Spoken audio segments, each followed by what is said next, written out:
Hello guys, in this video I'm going to be showing you how you can mod or unmod someone on your Twitch channel. So here you can see that I am on my Twitch homepage. If you want to mod someone, you need to click on the profile and then go to creator dashboard.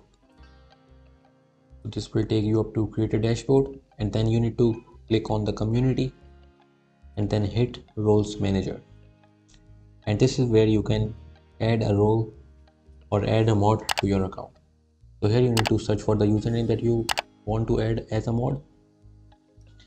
So click on it, and then here you need to checkbox this moderator.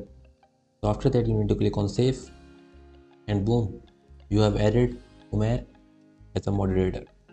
If you want to unmod this person, for that you need to click on this minus icon. You will see there is a very little icon, and after clicking this icon, the person has been unmod.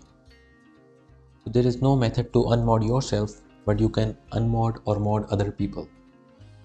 So I hope you found this video useful. Please hit the like button and don't forget to subscribe to our channel. Thank you for watching.